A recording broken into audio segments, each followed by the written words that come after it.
Muy bien. Bueno, pues ahora sí, damos la más cordial bienvenida a este segundo día de actividades de nuestro foro, El quehacer filosófico en el mundo actual, que como ya dijimos, se inscribe en el marco del 44 aniversario de la Facultad de Humanidades y el 10º aniversario de la licenciatura en filosofía, de tal manera que estamos celebrando con este foro organizado como un tipo de encuentro con egresados que aquí están presentes y con algunos invitados e invitadas especiales, no egresados, egresadas, e invitados e invitadas especiales que muy gustosamente nos han acompañado en estas tres actividades del día de hoy, las ponencias que vienen en este momento, las conferencias y las mesas de diálogo en la parte final. Entonces, sin más preámbulo, le doy la palabra al doctor Raúl Trejo Villalobos, que nos va a ayudar con la moderación de esta mesa de ponencias y ya nos irá presentando a los participantes y explicando la dinámica de trabajo. Dejo de compartir para que quede nada más la presentación ya con el doctor. Adelante. Muchas gracias, doctor Luis Ernesto Cruz Ocaña. Y pues bueno, vamos a iniciar esta segunda mesa en torno a el diálogo y la reflexión sobre un libro en particular, La esencia de la filosofía de Wilhelm Dilthey. No sin antes dar dos o tres por allí apuntes. En ocasiones hemos coincidido, platicado con el maestro Francisco, que está por incorporarse, con el maestro Luis Ernesto Cruz Ocaña, de que efectivamente Kant y Hegel, no hay lugar a dudas, son las máximas expresiones de la filosofía europea, y tanto como en tanto que máximas expresiones, también allí hay un giro bastante importante e interesante en la cuestión de la filosofía, que todavía, diría yo, europeos y americanos, se sigue asimilando, se sigue pensando en esa transición, ¿no? Michel Foucault hablaba de un cambio de episteme incluso, ¿no? En su perspectiva de las palabras y las cosas. Después de ese momento de finales del siglo XIX, finales del siglo XVIII y principios del XIX, la filosofía se diversifica con un Kierkegaard, con un Schopenhauer, con un Marx, con un Comte, con un Stuart Mill, con un Nietzsche y por supuesto con un Wilhelm Dilthey. Un Wilhelm Dilthey que, si queremos hacerles los honores como se los merece, no tendríamos que repetir acríticamente lo que él haya hecho. Bueno, a ningún autor, ni antiguo ni contemporáneo, ¿verdad? Sino tratar de estudiarlo, asimilar sus conceptos, porque es un autor que permite, y de hecho permitió en el transcurso del siglo XX, el desarrollo del pensamiento filosófico en otros lugares, particularmente en América. Son dos o tres apuntes, dos o tres antecedentes, pero de igual manera, pues bueno, a manera de ocurrencia, a manera de inquietud intelectual, a manera de gesto de amistad con algunos egresados, cercanía anímica, de cariño, pues bueno, decir, bueno, aquí está este texto, solicito de favor se le haga una lectura y se haga un texto, porque creo que esto puede dinamitar una reflexión y un diálogo con respecto a la filosofía en general y con respecto a la filosofía entre nosotros. En fin, pues bueno, de acuerdo al programa, vamos a dar la palabra a Virgilio para que nos exponga su texto con relación a su lectura. Si vamos a poner las condiciones para hacer posible el diálogo, pues bueno, ya el día de ayer, Erwin, Raúl Pesa y Erwin y Rodrigo ya hicieron la lectura de lo suyo para que, pues bueno, se vayan haciendo los comparativos, los préstamos en cuanto a ideas o lecturas de apartados en particular, en fin. Ya eso es lo que vamos a poner a prueba en lo sucesivo. Pero sí, de momento, pues bueno, vamos a darle la palabra a Virgilio Palacios y de acuerdo al programa, luego a Jesús Alejandro, a Alejandro Sánchez Ramírez, posteriormente a Dorian y por último a Aldo Kevin. Todos ellos egresados de diversas generaciones de la licenciatura en filosofía. Virgilio, por favor, tienes la palabra. Buenas tardes a todos, gracias, doctor Raúl. En el marco de este foro me evocaré a compartir mi ensayo La esencia de la filosofía de Wilhelm Dilthey, exposición sumaria y temáticas de interés intelectual. Este trabajo se ha reducido con el objetivo de ajustarnos a los tiempos, formatos, en la intención de provocar una atención relajada a lo largo de la exposición. En principio, cabe decir que el libro La esencia de la filosofía, escrito por Dilthey en 1907, se perfiló como un ensayo sobre la interpretación de la filosofía a lo largo de la historia y en cierto sentido de sus múltiples cosmovisiones. La obra está dividida en dos partes. La primera, llamada Procedimiento histórico para la determinación de la esencia de la filosofía, y la segunda, titulada La esencia de la filosofía, comprendida desde su posición en el mundo espiritual. En lo siguiente, me evocaré a exponer el contenido de la obra para después, en una segunda intención, recuperar una serie de conceptos y temáticas que son de interés intelectual. En atención a lo anterior, una exposición sumaria de la obra puede constatarse a partir de que en la primera parte se aborda el procedimiento histórico para la determinación de la esencia de la filosofía. Se encuentra dividido en 3 subcapítulos, a saber, primeras determinaciones sobre el contenido general, deducción histórica de los rasgos esenciales de la filosofía, del complejo de sistemas, y términos intermedios entre filosofía y religiosidad, literatura y poesía. En términos generales, lo que se expone de lo anterior es que existen sistemas filosóficos que marcan la pauta para saber qué es y qué debe contener la filosofía. Tal es el caso de los planteamientos, entre otros, de Demócrito, Platón y Aristóteles, Descartes, y ahí se va la lista hasta Hume, Kant, Fichte, Hegel y Comte.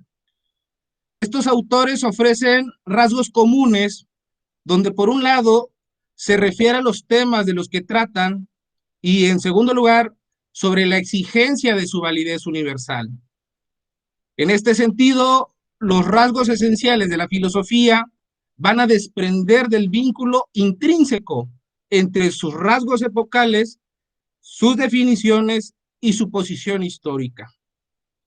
En cierto sentido, Dilthey sostiene que los filósofos de todos los tiempos mantienen una especie de feedback, de diálogo, de correspondencia con los pensadores que le antecedieron.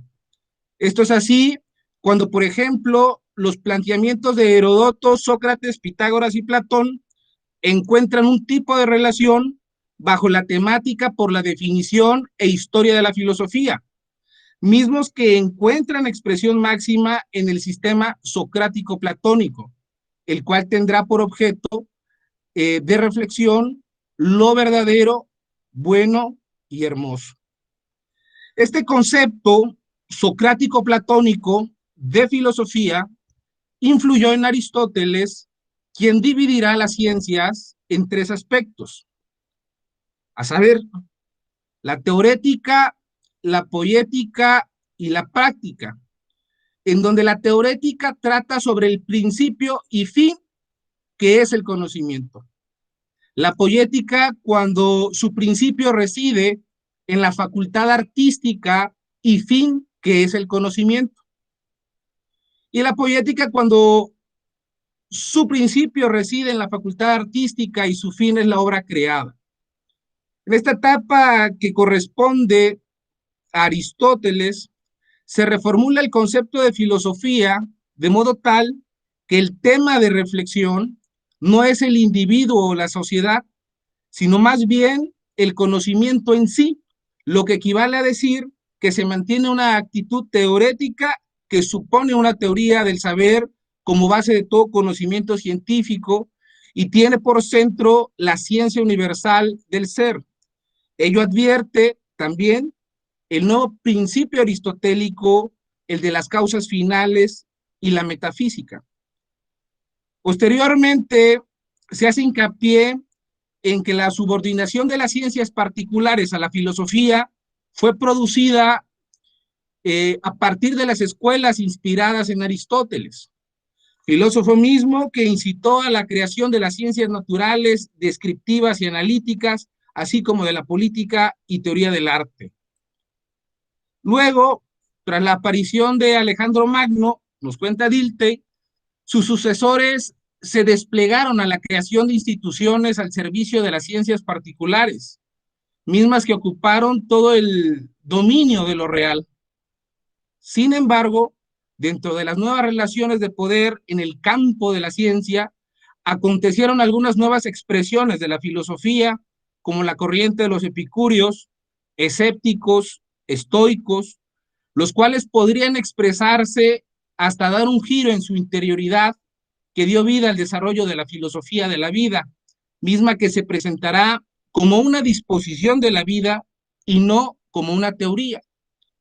En suma, solo su problema adquiere nuevas condiciones. La aparición de la metafísica y la temática por la vida, al llegar al siglo XVII, enfrenta un nuevo problema con las ciencias particulares. Pero en suma, la cuestión es la última fundamentación misma que se replantea con el nuevo concepto de la metafísica, la cual se explica por la metafísica de la identidad para el análisis de la esencia de la filosofía propuesto por Descartes. El postulado de la metafísica de la identidad sostiene que, cito, el planteamiento más general del problema y el rasgo y el regreso a las primeras hipótesis de las mismas de manera consecutiva hasta llegar al principio supremo debe ser igual.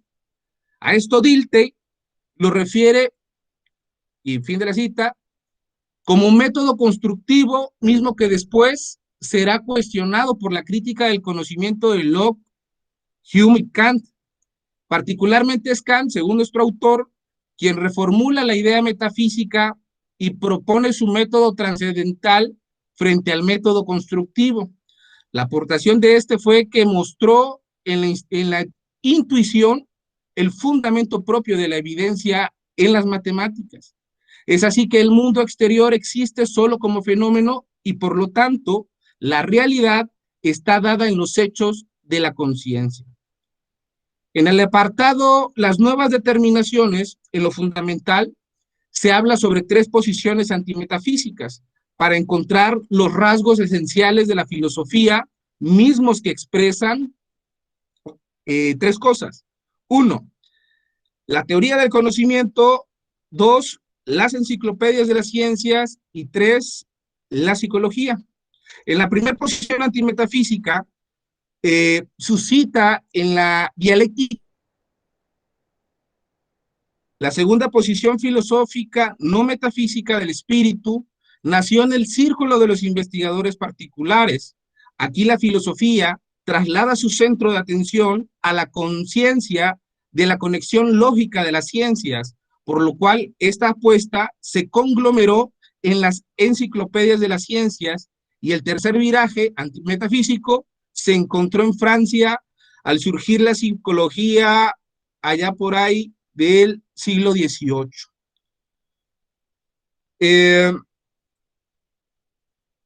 Para David Hume, por lo tanto, consideró, cito, al desechar la metafísica, al fundar la teoría del conocimiento exclusivamente sobre la nueva psicología y al señalar al mismo tiempo en ella los principios explicativos para la ciencia del espíritu, nace un sistema de las ciencias del espíritu fundado en la experiencia íntima. Fin de la cita. Sin embargo, el nuevo punto de vista de la filosofía como ciencia de la experiencia interior no podía responder a la pregunta por la validez universal del conocimiento científico. Por ello, la conclusión sobre la esencia de la filosofía responde a una identificación sobre la conciencia histórica y ver a los filósofos como personajes que integran en sus reflexiones los temas de su época, pues en cada momento de estos solo aparece un aspecto del concepto esencial de la filosofía, de tal manera que la disputa solo puede ser conciliada hallando un punto de vista superior a los partidos. Y este punto de vista superior es la conciencia histórica, misma que sirve al filósofo para que también pueda colocar su propia labor en el horizonte de la conciencia histórica y de sus múltiples manifestaciones. En el tercer subapartado, y después de abordar las primeras determinaciones sobre el contenido general de la filosofía, su devenir histórico, así como poner a los filósofos como intérpretes de los temas de su época, se pone un acento en los términos intermedios entre filosofía y religión, literatura y poesía, de modo tal que se comienza afirmando, cito, siempre ha sido señalado el parentesco de la filosofía con la religión, literatura y poesía. Esto así porque las tres comparten la relación íntima con el enigma del mundo y de la vida. Por eso las palabras filosofía y filosófico han sido aplicados a los hechos espirituales en el campo de la espiritualidad como a la de la experiencia de la vida. Eso es una cita de Dilthey. Fin de la cita. En este sentido, se plantea un proceso de transición y evolución de la filosofía dentro de la religión cristiana, en donde por un lado se comienza designando a la teología como filosofía hasta llegar al punto de que la gnosis se expresa como la articulación entre la fe y la racionalidad. Luego entonces, la doctrina del logos y la interpretación alegórica son los medios intelectuales por los que la religión y la filosofía alcanzan unidad interior como momentos del mismo proceso. Por eso Dilthey menciona que estos hechos señalan la relación íntima de religiosidad y filosofía, y ella se hace visible finalmente por la imposibilidad de eliminar de la historia de la filosofía estos términos intermedios. Esta misma necesidad también resulta cuando observamos las relaciones entre la experiencia de la vida, literatura y poesía, o bien determinación de concepto y conexión histórica. Un hecho que se hace más agudo con la aparición de Arthur Schopenhauer, quien se pronunció cada vez más contra la filosofía sistemática. En fin, una visible conclusión del apartado sostiene en que estas tres relaciones o expresiones de la religión y la filosofía y la literatura y poesía son como una mística que bien pueden entenderse como un tipo de desenvolvimiento psíquico, según lo considerará Dilthey. Por tanto, constituyen un aspecto de la misma renunciar en graduación paulatina a las exigencias metódicas de validez universal y de fundamentación. Pues como él dice, cito, la vida debe ser interpretada por ella misma. Esa es la gran idea que vincula a estos filósofos de la vida con la experiencia del mundo y con la poesía. En la segunda parte, y ya haciendo la ruta de evacuación de esta participación, llamada La esencia de la filosofía, comprendida desde su posición en el mundo espiritual, en el cual se aborda principalmente los rasgos esenciales de la filosofía como derivación de los hechos que llevan su nombre. Aquí se expone, a partir de varios subapartados, a saber, la incorporación de la fundación de la filosofía en el complejo de la vida anímica, la sociedad y la historia, 2, la teoría de la concepción del mundo, la religión y la poesía en sus relaciones con la filosofía. 3, la concepción filosófica del mundo, el intento de elevar la concepción del mundo a la validez universal. 4, la filosofía y la ciencia. Y 5, el concepto esencial de la filosofía, perspectiva en su historia y su sistema. Este apartado se habla sobre la participación de la estructura de la vida anímica en la filosofía. Además, se afirma que los rasgos dados históricamente siempre los entendemos solo desde la intimidad de la vida del alma, siendo la psicología descriptiva quien la describe y analiza, mientras que las ciencias naturales, teóricas, solo comprueban rasgos en fenómenos dados por los sentidos. En síntesis, Dilthey afirma que esta es la vida humana, es su conexión, en su conexión están entretejidos en la forma más diversa: percepción, recuerdo, proceso, discurso, impulso, sentimiento, apetito, volición, de modo tal que cada momento de vida es complejo. En suma, la conclusión de este apartado es que el concepto esencial de la filosofía, desde su perspectiva histórica y sistemática, sugiere que las funciones de la filosofía se refieren a la estructura psíquica del sujeto y la sociedad, que son del tipo teleológicas, mismas que es afín a las obras religiosas y poéticas, y en tanto que están vinculadas socialmente, se comportan como un sistema cultural o bien como expresiones del espíritu. Por último, en cuanto a los conceptos y temáticas de interés intelectual, considero lo siguiente. De todo lo anterior, puede observarse que la estela de evidencias que ofrece la filosofía a lo largo de la historia son relativas a preocupaciones sobre la validez universal, sus métodos y temáticas. Revelan al mismo tiempo diferentes cosmovisiones acontecidas en el mundo y exigen para sí conciencia histórica, cuyos principales intérpretes son los filósofos como protagonistas de los temas de su época. En tal tesitura, pensador, tema, época, constituyen la estela para la reflexión de los tiempos venideros. Así, el procedimiento histórico para la determinación de la esencia de la filosofía y la esencia de la filosofía comprendida desde su posición en el mundo espiritual aluden, así lo creemos, al entramado de relaciones sociales culturales provocadas por los pensadores de cada momento histórico, para quienes las exigencias de validez del conocimiento influyen en las ciencias particulares por ser estas creaciones del mundo espiritual. La teoría de los eslabones marca en la mayor parte de los casos la conexión histórica entre la producción y preocupación de un siglo con otro, pero en muchos sentidos la intuición como cualidad del filósofo es la pauta que guía las elaboraciones filosóficas.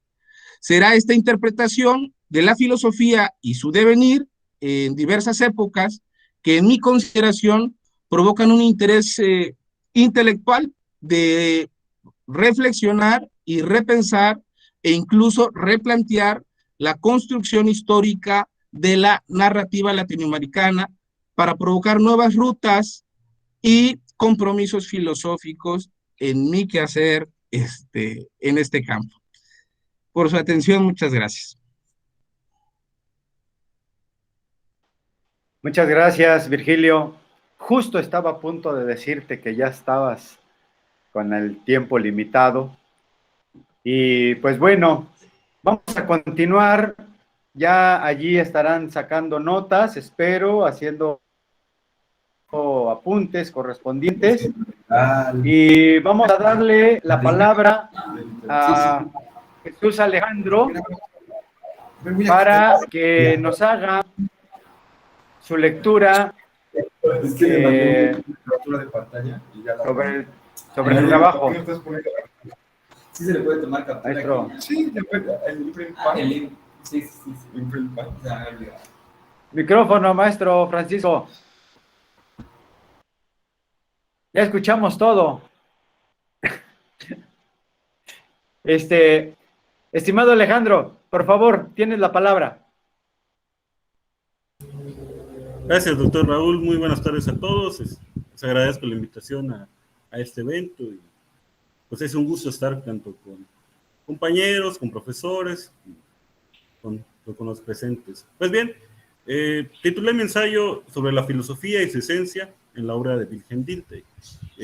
Tomé como referencia principalmente dos textos de él, que es La esencia de la filosofía y La teoría de las concepciones del mundo.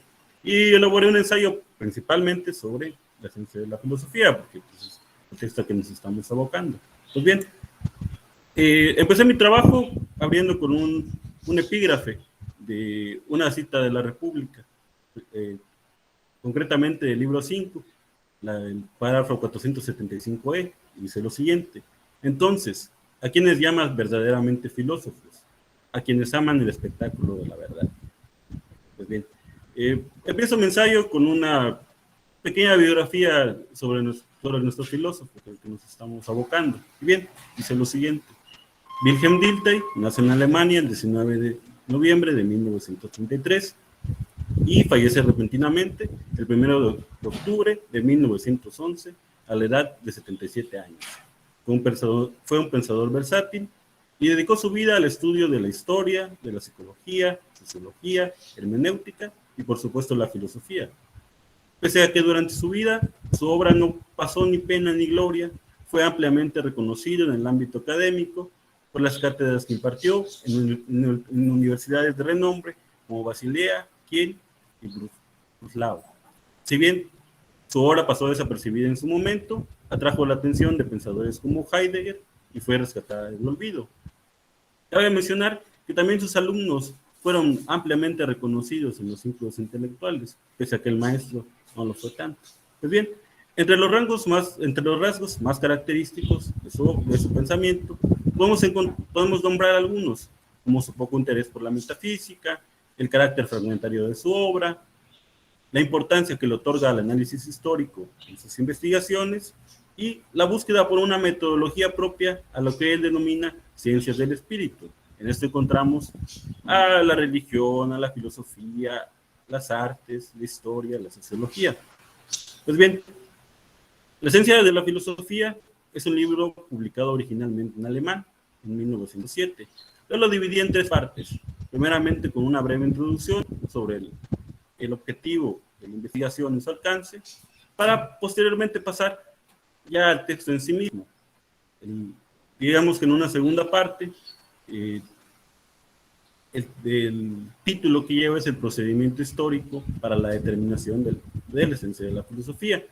Y a grandes rasgos es un análisis histórico de todos los sistemas filosóficos más importantes de cada época, lo cual lo lleva a identificar características en común que nos van a permitir elaborar un concepto de filosofía. El último apartado, que se llama La esencia de la filosofía, comprendida desde su posición en el mundo espiritual, trata principalmente de explicar los motivos del por qué la filosofía forma parte de las ciencias del espíritu y principalmente identificar la relación que tiene con el arte, la religión y la literatura.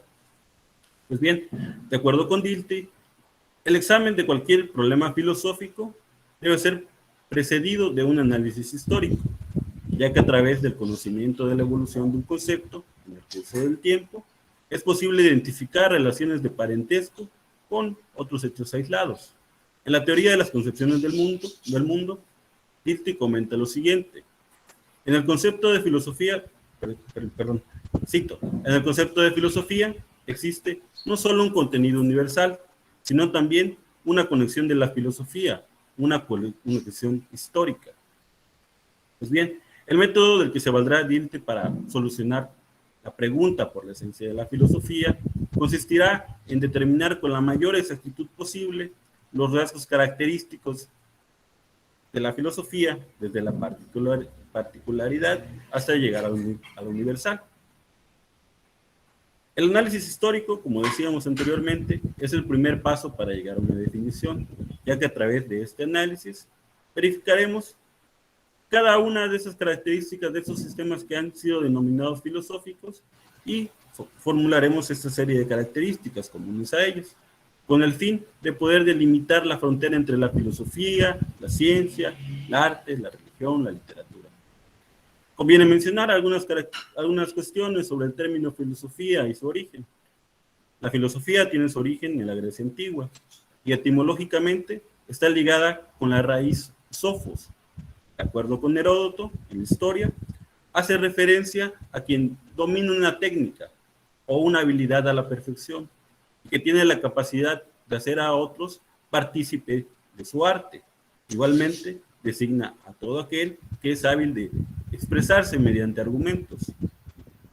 En la época clásica, la palabra sirve principalmente para referirse a poetas, legisladores, músicos o educadores considerados eminentes. Podemos ver que aún la palabra filosofía no se encuentra delimitada precisamente a lo que ahora tenemos como concepto, tal cual. Vemos que abarca una amplitud de profesiones y de artes en general. Es hasta el siglo V a.C. que el término comienza a especializarse y hace referencia al amor por la sabiduría y a la búsqueda desinteresada por la verdad. Esto es ya cuando lo vinculamos con la obra de Platón principalmente. Y es el personaje de Sócrates quien hace que la palabra haga referencia a una determinada actividad espiritual. En esta instancia, el término aún no ha llegado a su forma final. Con Platón se va a tomar conciencia sobre la esencia de la filosofía y la necesidad de trazar límites conceptuales, labor que heredarán los filósofos que les siguen, cuyas ideas se irán transformando con el paso de las épocas, independientemente de las acepciones que va tomando el término entre las distintas latitudes y las distintas etapas históricas. La filosofía analiza los distintos fenómenos que se presentan en el mundo e intenta dar una explicación racional de estos. Decimos que una de las dificultades metodológicas a la hora de estudiar la historia de la filosofía se presenta al momento en el que queremos definirla correctamente. Es decir, es común designar como filosofía a las múltiples creaciones espirituales del hombre, como puede ser el arte o la religión. Por ejemplo, un lector puede encontrar en la obra de Dostoyevsky, en obras como Crimen y Castigo o El sueño del hombre ridículo, definiciones de términos filosóficos, como puede ser la justicia, la maldad, el destino del hombre en el mundo, etc. Pero, ¿es por ello filosofía? No podríamos decir lo mismo de la obra de Miguel Ángel o de Lutero, que también son aproximaciones del mundo, son expresiones hacia un sentido del mundo. Entonces, ¿cómo podríamos definir lo que es filosofía? ¿Existen fronteras precisas con la literatura, el arte o la religión?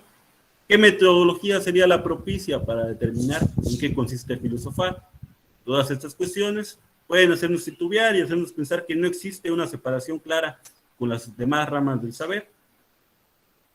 Como decimos, a lo largo de la historia se han desarrollado infinidad de sistemas de pensamiento, pero de esta infinidad, solo unos cuantos han logrado sobresalir y sobreponerse a la prueba del tiempo.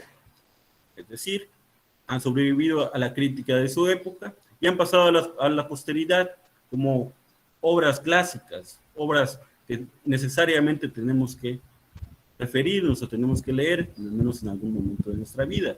Nombres como Platón, Tomás de Aquino, Descartes, Hume, Nietzsche, el mismo Wittgenstein, siguen escuchándose tanto en los centros educativos como en las charlas casuales. La importancia de estos sistemas pueden ser puestos en duda. Podemos estar completamente en desacuerdo con esto, pero no por el hecho de que pero es un hecho de que todos ellos están vinculados de alguna forma con lo que entendemos con filosofía. Es innegable que existen diferencias sustanciales en las temáticas que abordan estos autores y las posturas podrían ser diametralmente opuestas, pero es posible afirmar que todos comparten rasgos de naturaleza formal y son estos los que hacen posible incorporarlos a la historia de la filosofía. No importa el objeto de estudio de cada sistema ni la metodología de las que se valen, de acuerdo con Dilthey, todas ellas están fundamentadas en la reflexión sobre la vida misma. Es decir, los filósofos encaran el enigma del mundo y su relación con el hombre, y en ese diálogo surgen los distintos sistemas. Dilthey afirma que la filosofía abarca la totalidad de la experiencia, y esto lo podemos corroborar con un párrafo que tomo de las teorías de las concepciones del mundo, en donde dice lo siguiente, abro cita, el enigma de la existencia mira al hombre en todos los tiempos con el mismo rostro misterioso, cuyos rasgos percibimos bien, y tenemos que adivinar el alma que está detrás. Siempre está ligado originalmente con este enigma, el de este mundo y la cuestión del por qué estoy en él, cuál sería mi fin en él, de dónde vengo, por qué existo, qué seré. Esta es la más universal de todas las cuestiones y la que más me interesa. Algo sustancial en el análisis de Dilthey es un hecho sencillo que muchas veces puede pasar desapercibido o ser considerado demasiado trivial para ser tomado en cuenta. Y es que todas las creaciones humanas, le llamemos arte, le llamemos sistemas de pensamiento, surgen de nuestra vida psíquica y de nuestra relación con el mundo exterior. Este es un hecho de índole psicológica que se encuentra fuertemente arraigado con nuestra propia naturaleza. Independientemente de la postura filosófica que tengamos sobre el mundo, si le damos mayor peso, ya sea a la razón o a la experiencia, es un hecho que todas nuestras ideas y reflexiones tienen su fundamento en las percepciones, sensaciones y estímulos provenientes del exterior. Nuestra estructura psíquica permite vincular los fenómenos con nuestra vida anímica y formar, con base a ellos, las ideas sobre el mundo. Dilthey también nos dirá algo al respecto sobre esto. De hecho, eso está en la última parte de la esencia de la filosofía, y nos dice lo siguiente. Se originan sensaciones que representan la diversidad de las causas externas, estimulados por la relación de esas causas con nuestra vida propia, tal como se exteriorizan en el sentimiento. Dirigimos nuestro interés a estas impresiones, apercibimos, distinguimos, combinamos, juzgamos, concluimos. Por el influjo de la interpretación objetiva se forman, sobre la base de la multiplicidad del sentimiento, apreciaciones cada vez más exactas del valor de los momentos de la vida y de las causas exteriores para esta vida propia y el sistema de sus impulsos. Guiados por esas apreciaciones, cambiamos mediante actos consecuentes de la voluntad, la constitución del medio, o adaptamos los propios procesos vitales mediante la actividad interior de la voluntad a nuestras necesidades. Esta es la vida humana. Tomando como punto de partida el hecho de que la filosofía tiene como fundamento la totalidad de la experiencia del hombre, tanto material como espiritual, es posible encontrar otro rasgo común entre todos estos sistemas, y es que una de las exigencias inherentes de cada uno es poseer universalidad y atemporalidad. Tomemos la obra de Platón como ejemplo de lo anterior. El filósofo escribió hace más de 2 milenios para un público diametralmente distinto al lector actual. Pese a ello, sus ideas no nos parecen descabelladas y su lectura resulta amena. Aún dentro del contexto del mundo antiguo, su obra llegó a todos los rincones de Europa y Asia, con la pretensión de ser un saber universal, útil en todo lugar y en todo momento. Otro punto que creo importante rescatar, y es que es característico de la filosofía, es que es una constante interrogación, cuyo fin no es encontrar una respuesta definitiva para los enigmas de la vida, sino que su motor es la duda constante que impulsa al intelecto a buscar constantemente. Podemos decir entonces que su función social es ser la chispa que impulsa el desarrollo de la cultura y el espíritu. De esto desprendo 2 puntos, que la filosofía tiene como fin el ejercicio libre de la razón y que la filosofía indaga por la verdad, lo hace por la verdad misma. No importa si ésta tiene una función práctica o no.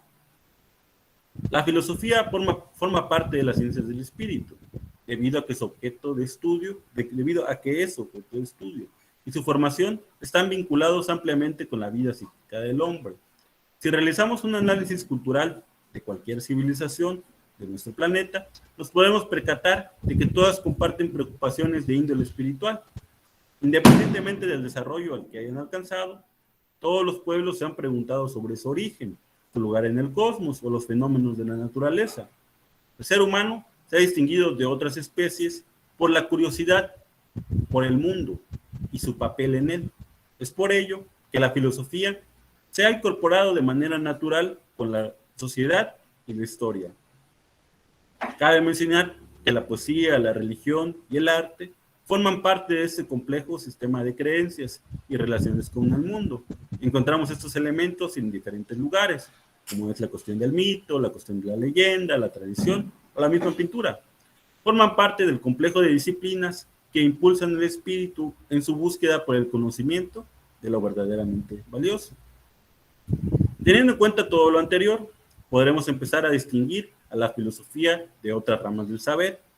Ciencias como las matemáticas, la biología o la química buscan incansablemente fundamentar su conocimiento con hechos concisos e irrevocables.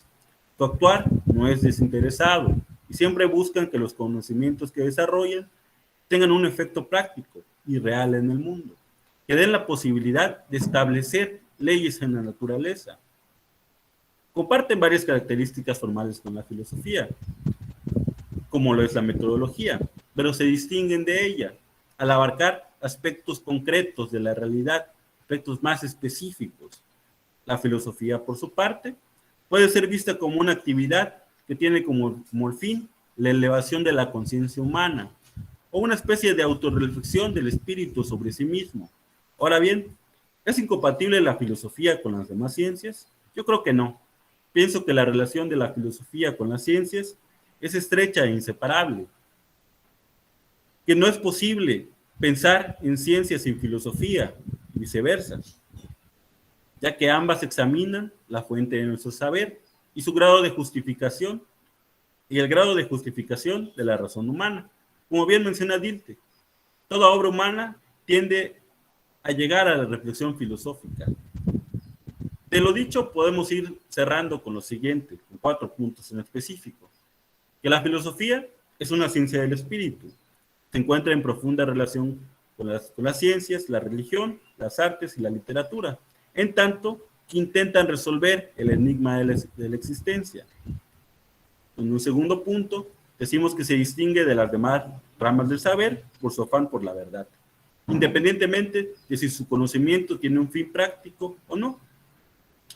En un tercer punto decimos que ha estado presente en todos los pueblos a lo largo de la historia, debido a su función social, es de carácter universal y temporal.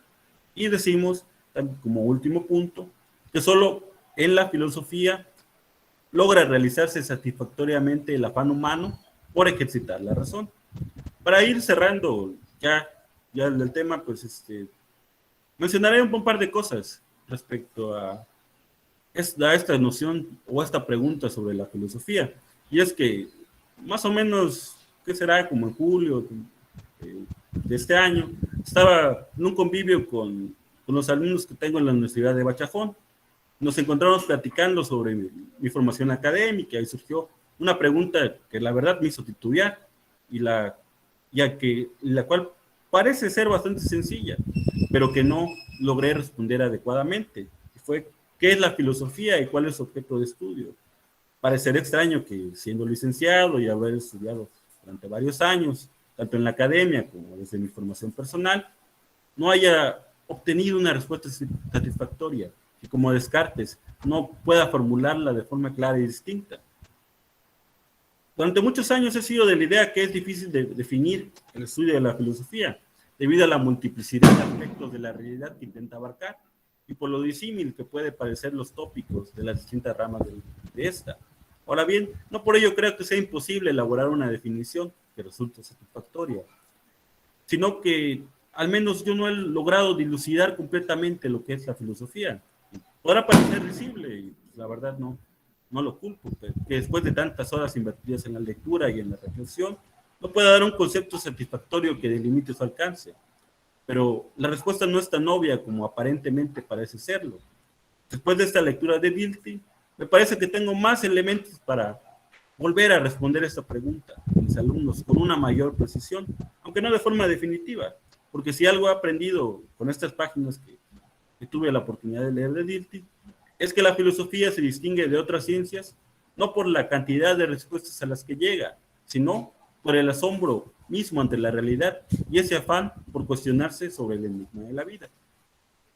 Y con ello daría fin a mi breve exposición. Estimado Alejandro, pues muchísimas gracias. Bueno, no puedo dejar de externar cierto gusto, cierto placer, escuchar lo que van leyendo, lo que van destacando y tomar postura con relación a lo dicho. Con relación a esto último que dices, nada más me voy a permitir muy rápidamente leer unas líneas de Villoro, ya con sus 80 o casi 90 años. Villoro decía, en realidad nada en la vida es simple. De hecho, el acceso a la filosofía suele ser un proceso lento y tenaz que silenciosamente va madurando en el hombre. Es una transformación íntima cuya germinación puede durar muchos años, la vida entera, tal vez. Y bueno, tengo por ahí algunas otras referencias de Deleuze y, en fin, de verdad un gusto y quiero seguirme regocijando en esto. Y le damos la palabra para obviar tiempo a nuestro tercer ponente, Dorian. Por favor, tienes el micrófono, Dorian. Adelante. Ok, buenas tardes a todas, a todos, compañeros.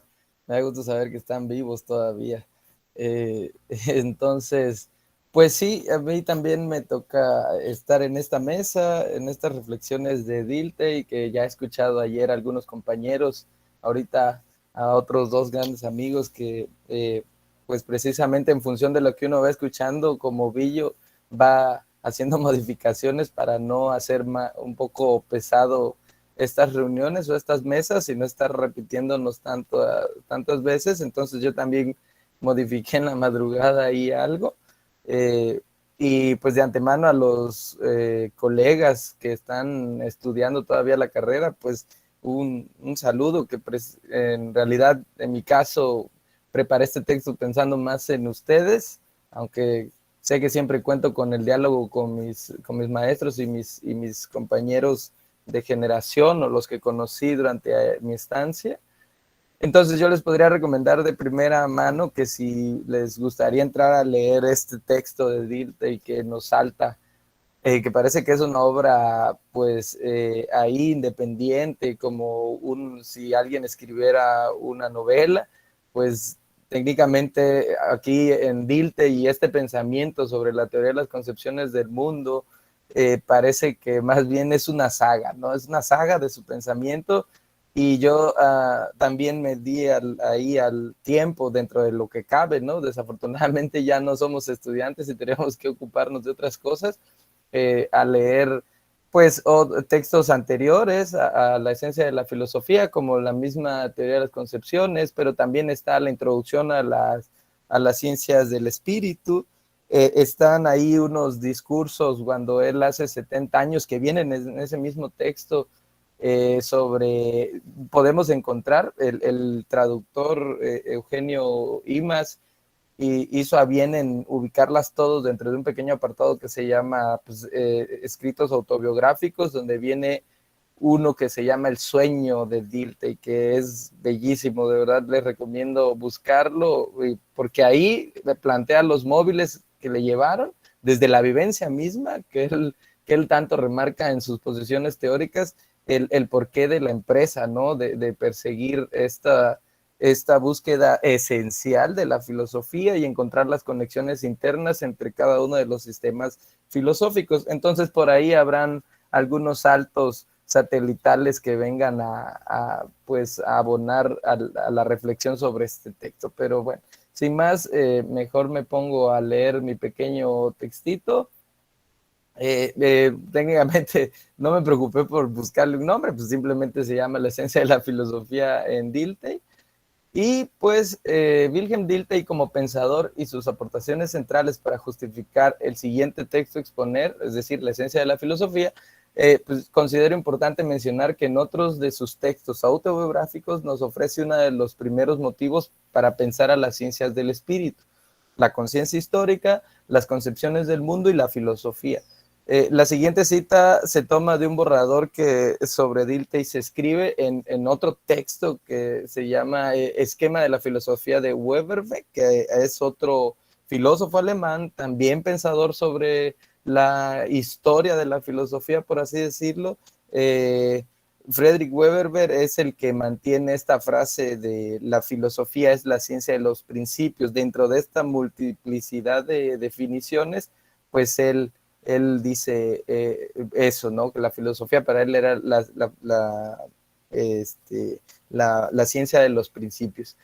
Y entonces, abro cita, dicen referente a Dilthey: llegó de los estudios históricos a la filosofía y en su introducción a las ciencias del espíritu, volumen 1, se propuso como tarea hacer valer la independencia de las ciencias del espíritu dentro de la formación del pensamiento filosófico frente al predominio de las ciencias de la naturaleza, y al mismo tiempo poner de relieve el alcance que para la filosofía podían tener los conocimientos contenidos en aquellas. Cierro mi cita.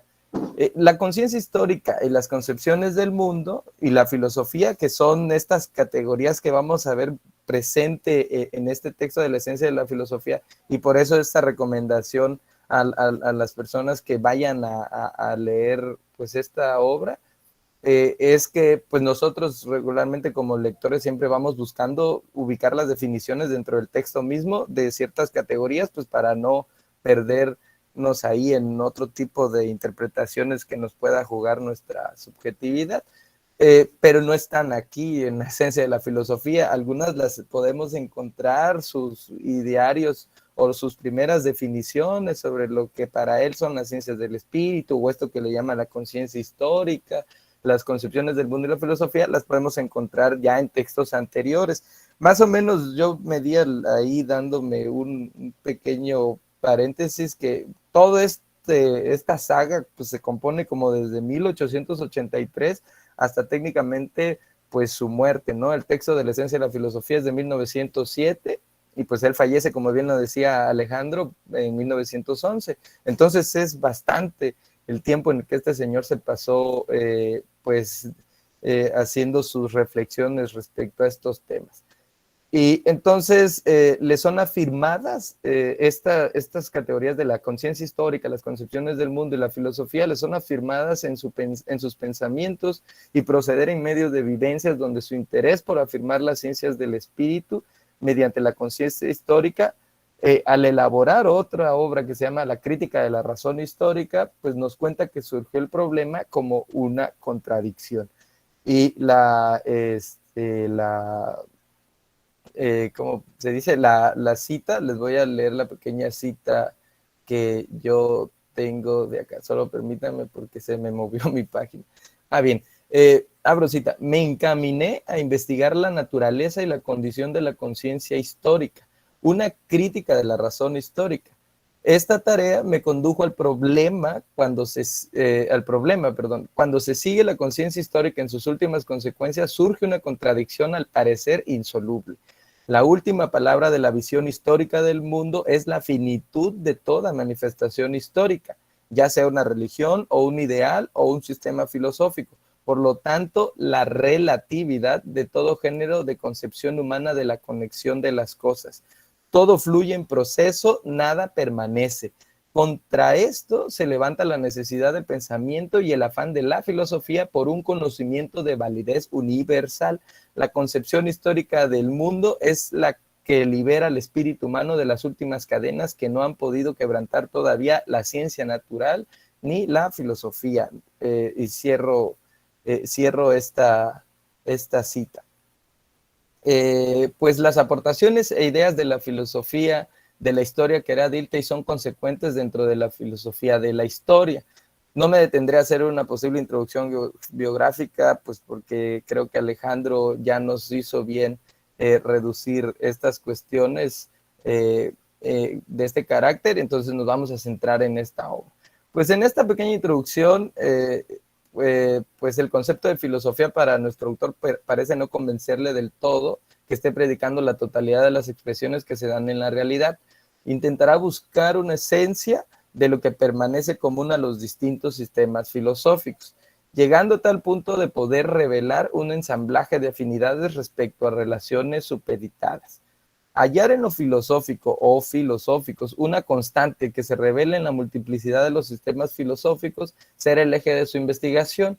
A continuación, Dilthey arroja una pregunta problematizadora en la esencia de la filosofía, y esta es si es posible hablar de una esencia de la filosofía en este sentido riguroso, y parece no encontrar una definición exacta. De hecho, la nula posibilidad de tenerla es uno de los móviles para iniciar este trabajo para el autor.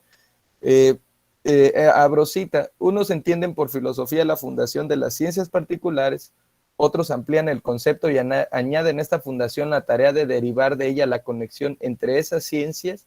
Hay quienes limitan la filosofía a la conexión entre esas ciencias. Hay quienes limitan la filosofía a la conexión de las ciencias particulares.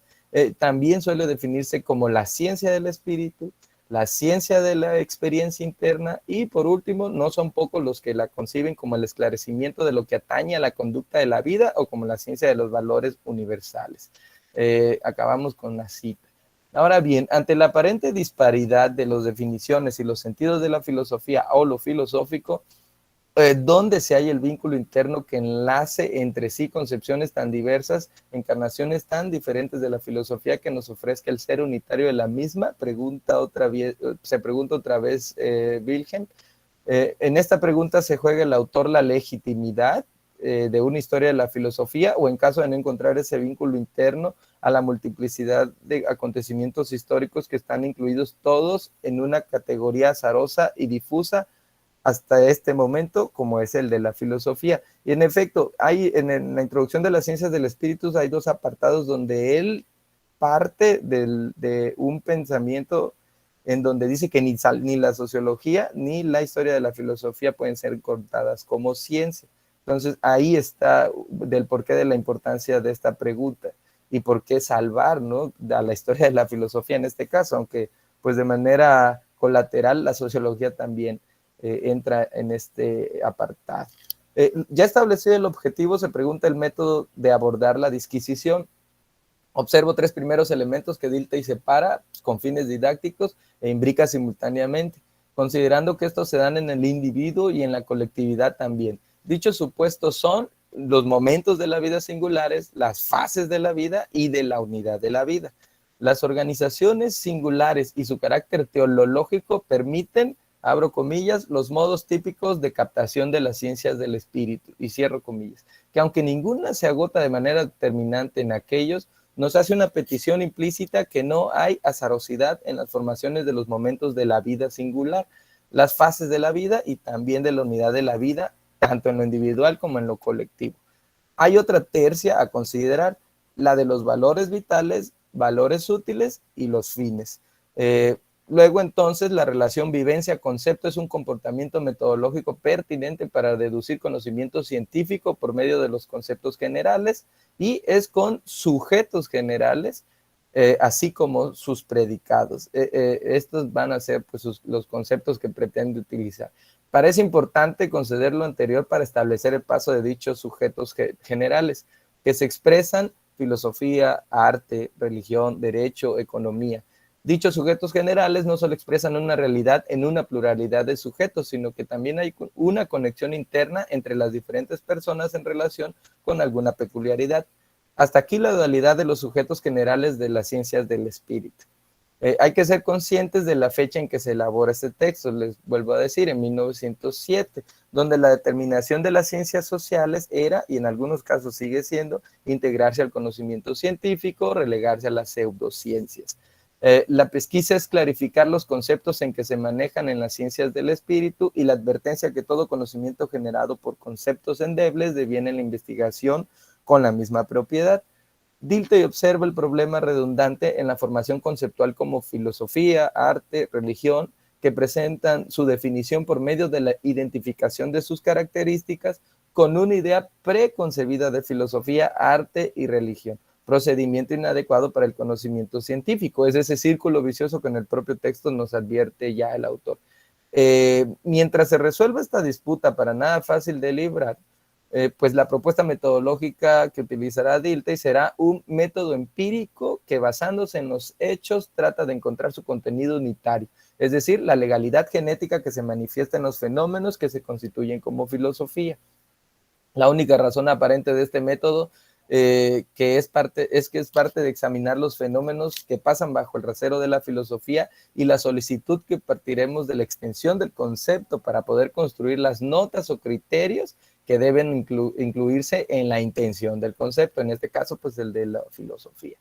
Bien, pues el texto se divide en dos partes, ¿no? Yo simplemente los partí así, no hice una estrategia más puntual de cada una de la estructura, pero creo que sí logro hablar o ocuparme de todas estas posiciones en estas dos secciones. Y la primera parte pues habla del método histórico para determinar la esencia de la filosofía. Bien, en la filosofía contamos con una histórica gama de sistemas filosóficos, dentro de estos hay algunos que se han impuesto aventajadamente al canon del pensamiento humano y así determinar qué es filosofía.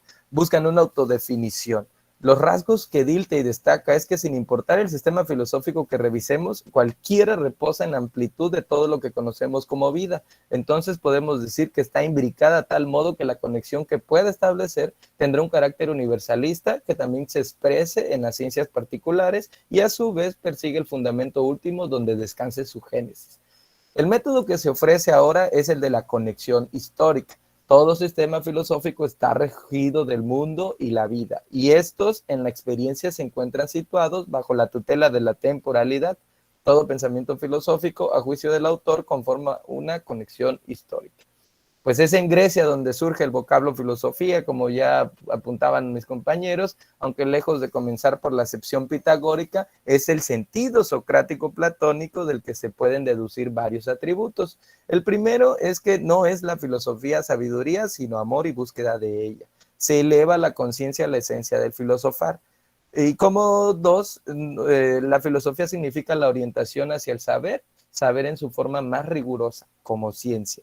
Pero también Aristóteles aporta otro elemento a esta definición griega de la filosofía, descansando en la división platónica hasta llegar al valor teórico del saber, es decir, la actitud filosófica en la disposición teórica de la conciencia busca pues con el principio de los fines y la ciencia universal del ser, que supedita todo el pensamiento, surge un nuevo concepto de filosofía, y esta es, abro comillas, unidad de las ciencias reproduce la conexión real objetiva en conceptos que abarcan desde el conocimiento de Dios hasta el de los fines del hombre. Y cierro comillas. Si en Sócrates y Platón hay una concepción del espíritu, en Aristóteles encontramos una concepción del universo. Pero las ciencias particulares empezaron a establecerse y encontraron sus propios objetos de reflexión, desamparando el carácter totalizante de la filosofía, y es con Cicerón y Séneca pasan a definirse como maestra de vida o filosofía de vida. Sin embargo, para Dilthey mantiene su continuidad todavía a partir de los grandes sistemas metafísicos, aunque ya su circunstancia pues sea otra. La filosofía pasó luego a estar supeditada a la religión, y aquí con un diagrama literario deja en la misma oscuridad dicha etapa hasta llegar a las formas de la filosofía en la época moderna. Al encontrarse con una nueva revitalización de lo teórico, del valor universal, del conocimiento metódico, los grandes sistemas de la antigüedad son apreciadas con mayor conciencia, provocando que la filosofía encuentre su nuevo objeto en el ser y con ello una nueva concepción de la metafísica.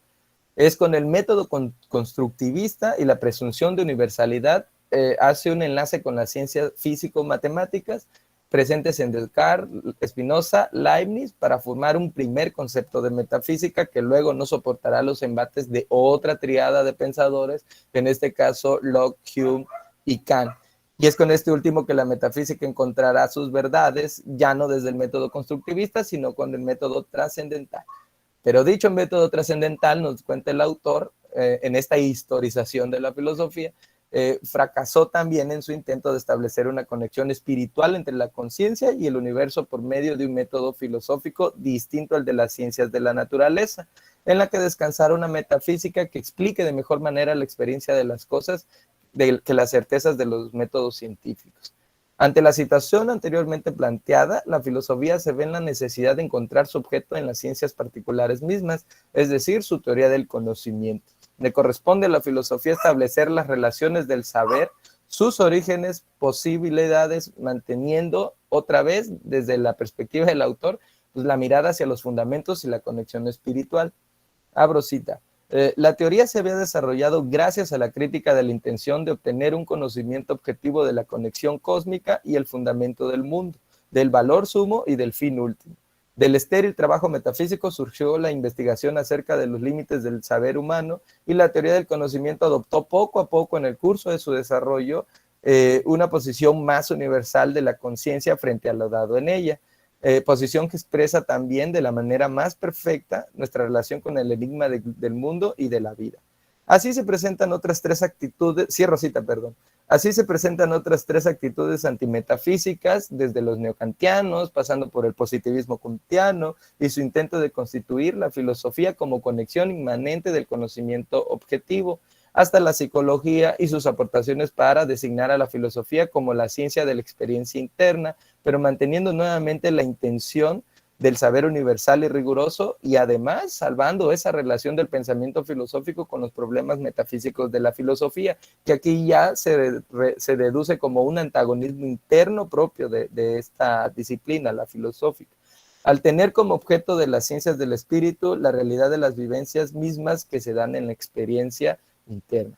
Y es precisamente estos rasgos los que formarán parte de la determinación esencial de la filosofía, desde el punto de vista histórico, donde ya no vale la posición sesgada de la época o los valores que cierto espíritu creador considere dentro de su filosofía. Importa más la conciencia histórica, que debe saberse su creación como miembro de la conexión histórica, dentro de la cual realiza él con conciencia algo condicional. Pero veamos un poco la procedencia para Dilthey de la conciencia histórica. En este discurso ofrecido por el autor en conmemoración de su 70 aniversario en 1903, refiere lo siguiente, abro cita: el siglo XVII, con una cooperación sin igual de las naciones civilizadas de entonces, creó la ciencia matemática de la naturaleza. La constitución de la ciencia histórica ha partido de los alemanes. Aquí en Berlín tuvo su centro, y me cupo la suerte inestimable de vivir y estudiar en Berlín por esa época. Y si me pregunto cuál fue su punto de partida, lo encuentro en las grandes objetividades engendradas por el proceso histórico, los nexos finales de la cultura, las naciones, la humanidad misma, la evolución en que se desenvuelve su vida según una ley interna, cómo actúan luego como fuerzas orgánicas, y surge la historia en las luchas de poder de los estados. De aquí salen infinitas consecuencias. De una manera abreviada quisiera designarlas como conciencia histórica. Y cierro cita. Aquí hay una pequeña definición que él hace en un discurso de a qué se refiere cuando está pensando o predicando conciencia histórica. Continuamos. ¿Es la cultura un tejido de nexos finales, sea lenguaje, poesía, religiosidad, filosofía? Cada una tiene una conexión interna que condiciona su estructura y determina su desarrollo. Según el autor, estas son aportaciones que nos legaron Hegel y Schleiermacher. La filosofía busca la solución del enigma del mundo y de la vida. Aquí una pequeña acotación a pie de página es que Johannes Hessen, en su teoría del conocimiento, publicada en 1925, que retoma también un apartado hablando sobre la esencia de filosofía, retomando otros autores, y dentro de ellos está Dilthey, hace esta diferencia entre cómo la filosofía, el arte y la religión tratan de resolver el enigma del universo y de la vida desde diferentes enfoques. Esto que nos va a decir Dilthey a lo largo de la segunda parte. La filosofía brota su concepción, nos dice Hessen, desde el conocimiento racional. La concepción religiosa procede de la fe religiosa, de la vivencia, de los valores religiosos, de la experiencia de Dios.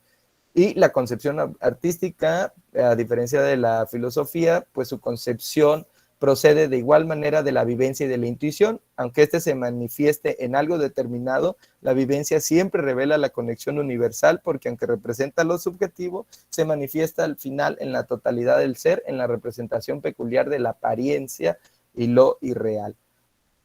Entonces, dicha solución de este enigma del mundo y de la vida busca una validez universal, y estos enigmas son constitutivos de la génesis de la filosofía desde la lejana Grecia hasta nuestros tiempos. Cada una de las distintas posiciones filosóficas con las exigencias propias de cada tiempo, personalidad, lugar, circunstancias, es una expresión de esa relación interna en la que cada sujeto cognoscente se ha presentado al escenario. El autor no da por acabado el examen de los distintos sistemas filosóficos porque se ha centrado en un canon filosófico, si nos podemos dar cuenta, y nos dice que hay elementos que caben y hacen uso de los nombres filosofía y filosófico que no están determinados solamente por una función nuclear. Se explica brevemente como dimensiones de lo religioso, lo literario y lo poético en que se han utilizado el término filosófico. Es cuando habla de estas capas internas, ¿no? Entre la filosofía y lo religioso, entre lo literario y lo poético. Estas capas intermedias entre filosofía y dichos términos que se deben tomar en cuenta, en lo religioso no será lícito negar filosofías de soporte para la fe, que en última instancia también persigue ese bien universal. Lo literario expresa una moderna filosofía de vida y también debemos tomar en cuenta este rasgo esencial. Aunque disminuya la exigencia metódica, está enlazada, nos cuenta el autor, con aquellos sofistas y retóricos, pues ahí también se presenta la persuasión ante la demostración. Y en la segunda parte de lo que consiste este texto de la esencia de la filosofía, pues va a predicarse sobre la esencia de la filosofía entendida según el lugar que ocupa en el mundo espiritual y de las regularidades de la vida anímica, que es otra categoría que va a utilizar, o eje de pensamiento. Podemos decir que tiene dos clases. Y la primera para Dilthey es, abro cita, la vida anímica muestra uniformidades que se pueden comprobar en ella en medio de los cambios. Así tenemos que los procesos formativos en los que las percepciones se cambian en imágenes de la fantasía contienen una parte de las razones explicativas del mito, la leyenda y la creación artística. Cierro cita. La segunda clase obedece de los procesos de la vida anímica. Entre comillas, se hallan unidos como parte y en la conexión de la vida psíquica. Cierro comillas, denominada por el autor como estructura psíquica, y esta es de orden teleológico, pues esto se refiere a que la psicología no es una ciencia explicativa como tal, entonces tendremos que partir de lo conocido a lo desconocido. Ya en otros textos como La Tarea, que también es otro pequeño texto. A ver si es posible ir cerrando, mi estimado Sí, Dorian. de hecho ya me queda una página, ya cierro. Nos explica que se parte de los hechos históricos, pasando por el hecho histórico, la conexión que subyace a estos, y luego con un método comparado establecer su legalidad. Cabe advertir la transición que el autor va a hacer de esta época psicológica a la hermenéutica. Y bueno, la estructura psíquica y la estructura de la sociedad parecen mantener el optimismo del autor de comportamiento similar, es decir, el microcosmos se autorrefleja en un macrocosmos cuando afirma que la filosofía, así como es connatural al hombre, lo es a las sociedades, y en capas intermedias también a otros sistemas de la cultura como el arte y la religión. Para esclarecer este supuesto, otra vez quisiera una pequeña cita de Hessen, cuando nos dice que la filosofía tiene dos caras. Una cara mira hacia la religión y el arte, y la otra a la ciencia. Tiene de común con aquellos la dirección hacia el conjunto de la realidad, y con esta el carácter teórico. La concepción del mundo desde la acepción filosófica pretende siempre y en todo momento alcanzar la validez universal, y se establece la estructura de la concepción filosófica del mundo.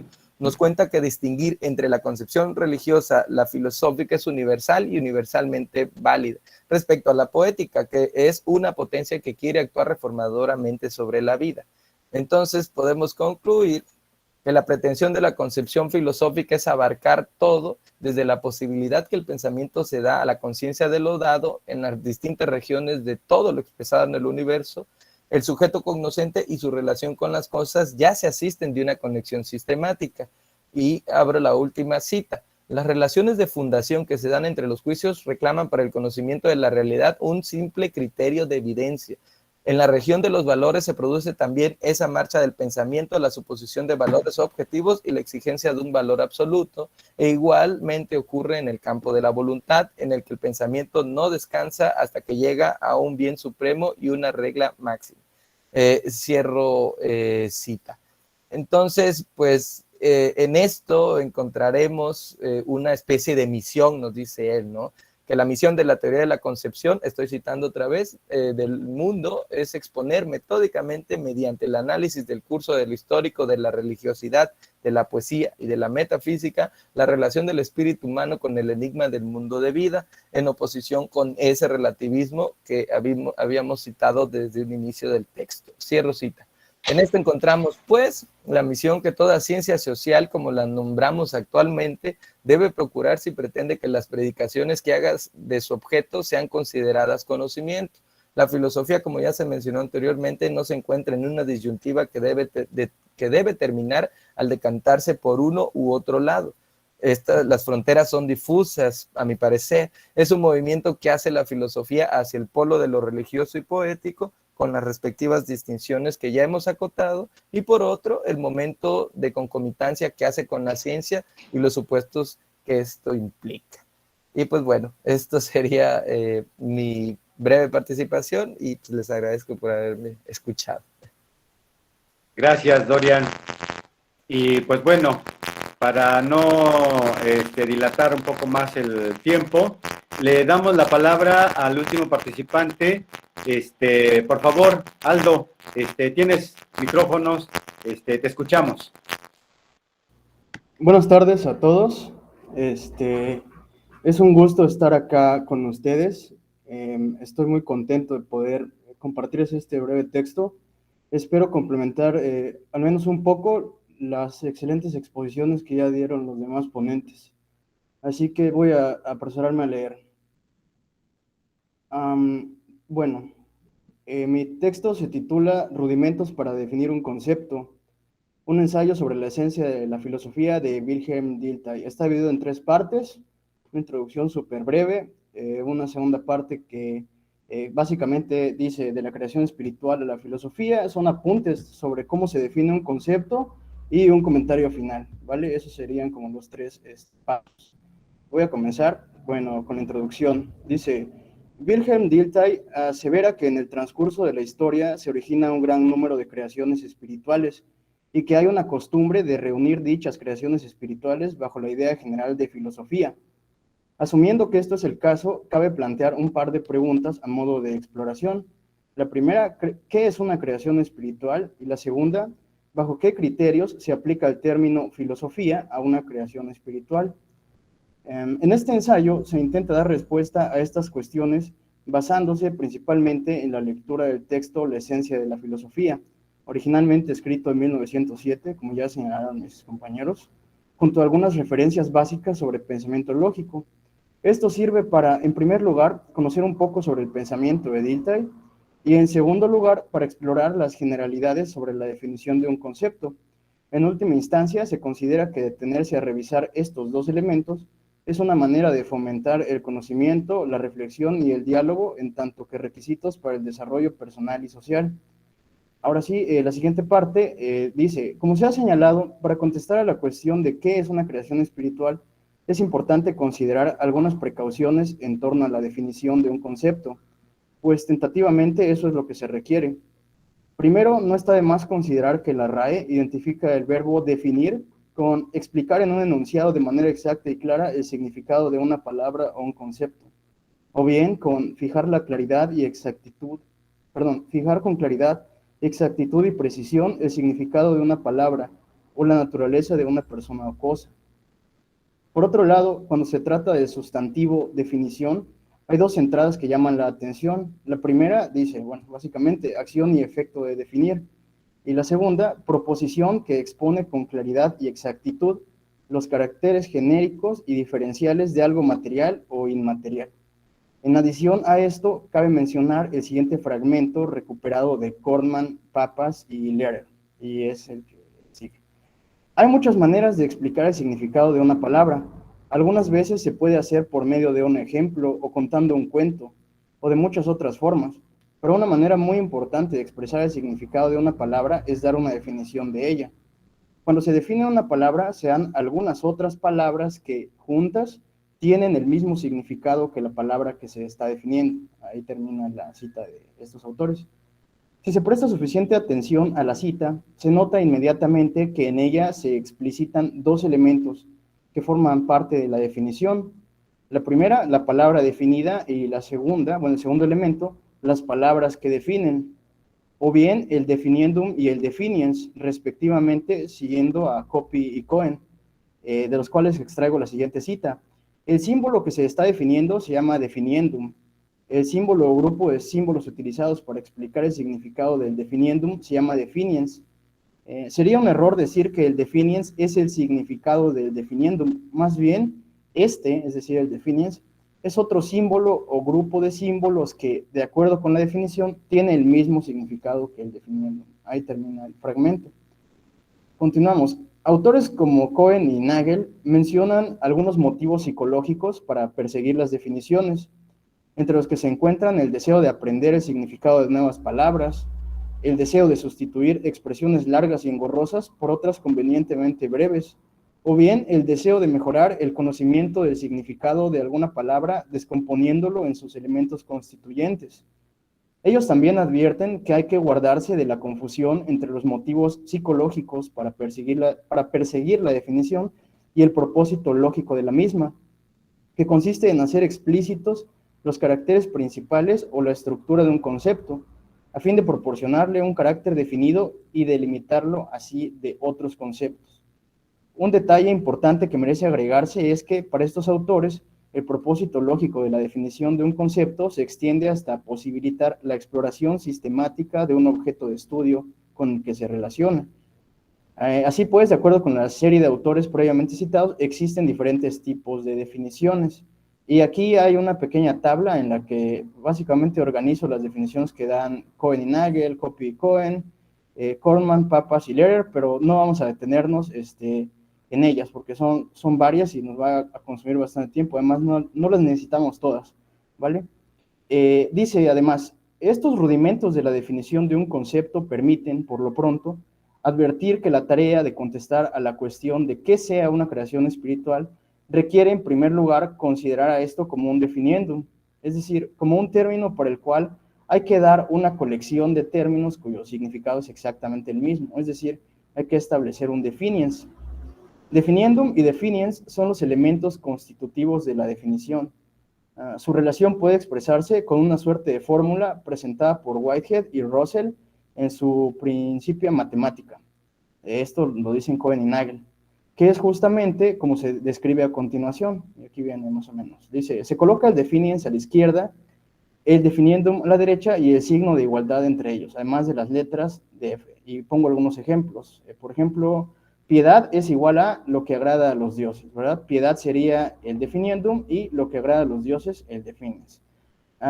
La figura A es semejante a la figura A, definiendum y definiens, la razón de la distancia entre dos puntos cualesquiera P y Q de A y la distancia entre los puntos correspondientes de P apóstrofe y Q apóstrofe de A apóstrofe es constante. Otro ejemplo, persona honesta es igual a persona sincera, ecuánime, franca, genuina, honrada, recta, digna de confianza y proba.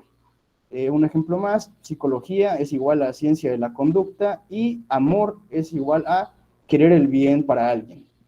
Bien, si se toma en cuenta lo que se ha expuesto hasta este instante, se observará con facilidad que la cuestión planteada en torno a las creaciones espirituales se puede poner ahora en los siguientes términos. Es decir, creación espiritual es igual a un conjunto de términos con el mismo significado. Bien, además de eso, ya se ha manifestado una multiplicidad de concepciones en cuanto a los tipos de definiciones existentes. Sin embargo, aquí no se trata de hacer un ensayo de cómo sería la resolución de esta fórmula bajo las condiciones establecidas por cada uno de los tipos, aunque ello es de entrada interesante. Por lo pronto basta con decir que en este ensayo no se trata en primer lugar de estipular lo que haya de entenderse por creación espiritual, sino más bien de lo que se trata es de informar sobre cómo se utiliza dicho concepto, con miras a explicitar aquello que representa o significa. Lo anterior hace esta tarea más interesante toda vez que se afirma que Dilthey tiene una disposición esquiva a efectuar definiciones, según un autor apellidado Lorenzo, por ahí es lo que nos comunica, ¿verdad? Dice, de cualquier forma, bueno, esto ya es algo que añado, ¿verdad? De cualquier forma, hay cuando menos una referencia sobre la definición de espíritu en Dilthey, de parte de este mismo autor. El espíritu es para Dilthey un ser históricamente estructurado a partir del cúmulo de manifestaciones, expresiones y recuerdos dados por la acción humana. Es decir, el espíritu es solo el resultado de las interacciones del hombre en tanto ser histórico y activo. Termina la cita. Así pues, según la fórmula expresada recientemente, espíritu es igual a un ser históricamente estructurado a partir del cúmulo de manifestaciones, expresiones y recuerdos dados por la acción humana.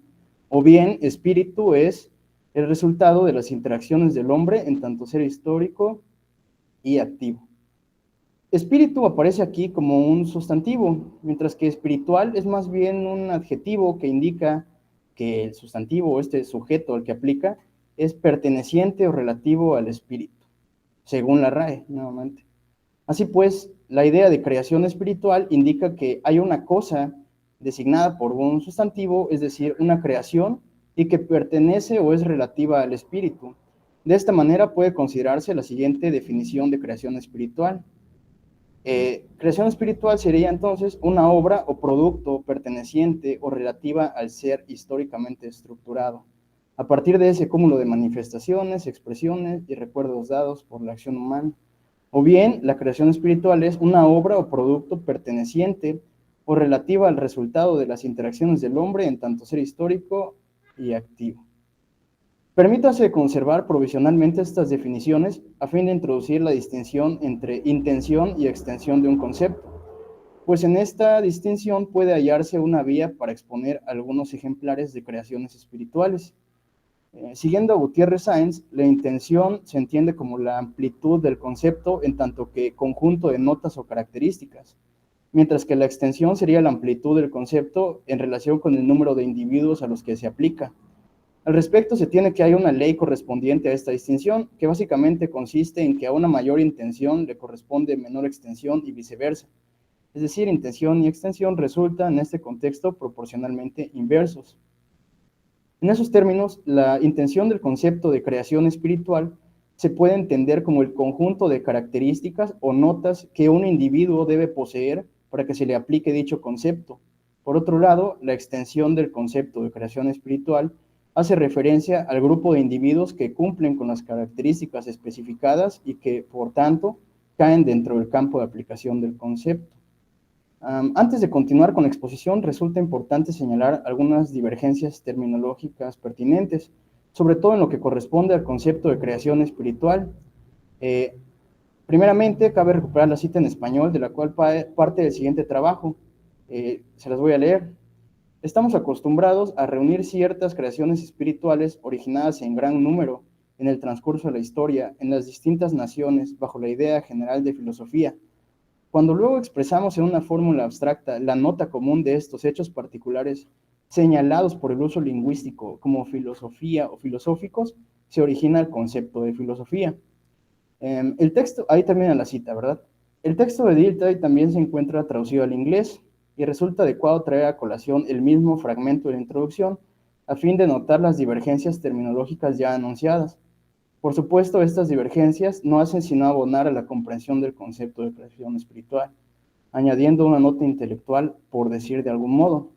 Acá hay un fragmento en el que se toma, dice acá que básicamente el fragmento en inglés no toma la traducción como creación espiritual, sino como ciertos productos de la mente, dice por ahí, ¿verdad? Que en el curso de la historia han surgido en varias naciones. ¿Vale? Eso es más o menos lo que dice. Así pues, una vez presentados ambos fragmentos, cabe enfatizar que el matiz de las creaciones espirituales, en términos de productos mentales o del intelecto, si se quiere, permite divisar que las formas de pensar de los individuos y los productos que de ella emanan se hayan situadas bajo condiciones históricas específicas, de modo que cabe encontrar una conexión bastante clara con el concepto de espíritu de la época o Zeitgeist, que puede entenderse como sigue. Dice la cita, se llaman Zeitgeist a las restricciones con que época y tradiciones limitan incluso a los pensadores más originales. Los grandes hombres de una era se elevarán por sobre sus Zeitgeist en algunos aspectos para quedar sujetos por algunos otros. La obra de todo hombre estará influida por las teorías y puntos de vista aceptados de su tiempo, de tal suerte que, aun cuando la grandeza de determinado hombre está en haberse liberado de ciertas maneras de pensar establecidas, y ve lo que nadie antes había visto claramente o del mismo modo, no escapará por completo al clima social, filosófico y cultural en que trabaja. Ahí termina la cita de Mendelssohn. Continuamos. En ese sentido, es como puede considerarse que para Dilthey el ser humano, como su pensamiento y sus obras, pertenecen o son relativos a una serie de condiciones históricas. Ahora, otro de los aspectos que interesa destacar de la cita de Dilthey tiene que ver con que en el concepto de filosofía se integran ciertas de estas obras pertenecientes a épocas específicas, con las particularidades que caracterizan a estas últimas. ¿Cómo es esto posible? Pues bien, ya se ha dado la sugerencia bastante clara de que la aplicación de un concepto o término general a individuos o términos particulares depende, en primer lugar, del establecimiento de las notas características que deben poseer estos últimos para caer dentro del dominio del concepto. Esto es, en otras palabras, la especificación de la intención o bien de lo que se conoce con el nombre de esencia, al menos si se sigue la lectura de Gutiérrez Sáenz. A manera de complemento, resulta conveniente considerar el siguiente fragmento de Cohen y Nagel. Dice, como sigue. Una definición, dice Aristóteles, es una frase que expresa la esencia de una cosa. Por esencia de una cosa entendía el conjunto de atributos fundamentales que constituyen las condiciones necesarias y suficientes para que una cosa concreta sea una cosa de ese tipo. Esto se aproxima a lo que hemos llamado la intención convencional de un término. Así, la esencia o definición de un círculo es una figura plana cuyos puntos equidistan todos de otro punto fijo. El predicado, entre paréntesis, una figura plana, etc., es convertible o conmensurable con el sujeto. Se lo puede predicar de todo lo que sea un círculo y todo aquello a lo que se lo puede aplicar es un círculo. El predicado es la esencia porque enuncia lo que un círculo es, de modo que de él se deducen necesariamente todas las peculiaridades del círculo. Termina la cita. Así pues, cuando se dice que interesa especificar la esencia de algún concepto, esto ha de entenderse en el mismo sentido que se expresa en la previa cita. Especificar la esencia es especificar la intención del concepto. Pero hay que ver un poco más de lo que menciona Dilthey sobre la definición del concepto de filosofía, es decir, de la especificación de su esencia o intención, porque resulta interesante que para él las obras espirituales que forman la extensión del concepto de filosofía son justamente la fuente de la cual se puede derivar la serie de rasgos que lo caracterizan. Y es más, hay razones para pensar que no toda creación espiritual es filosofía, sino que hay tipos de creaciones espirituales que más bien forman parte de la extensión de otros conceptos como el arte o la religión. Y aquí viene la cita de Dilthey. El concepto de filosofía solo puede ser hallado íntegramente, como el del arte o el de religiosidad o el de derecho, haciendo derivar de los hechos que la forman los complejos de rasgos distintivos que constituyen el concepto. Esto ya presupone una decisión acerca de qué hechos psíquicos han de ser designados como filosofía. Esta decisión, empero, pudo haber sido tomada por el pensar solo cuando ya estaba en posesión de rasgos distintivos suficientes para comprobar en los hechos el carácter de la filosofía. En ese caso, parece que ya se debe saber lo que es filosofía, cuando se empieza por la formación de este concepto partiendo de hechos. Termina la cita. Resulta importante mencionar que si se sigue esta lectura de la definición como una especificación de notas características esenciales, pues también ha de asumirse que la definición en esos términos incluye cuando menos dos aspectos importantes sin los cuales no podría tener lugar. Estos son el género y la diferencia. El género es lo que se predica en la categoría de esencia de una serie de cosas que presentan diferentes de especie. Y la diferencia es la parte de la esencia que distingue a la especie de las otras especies del mismo género. Esto lo dicen Cohen y Nagel.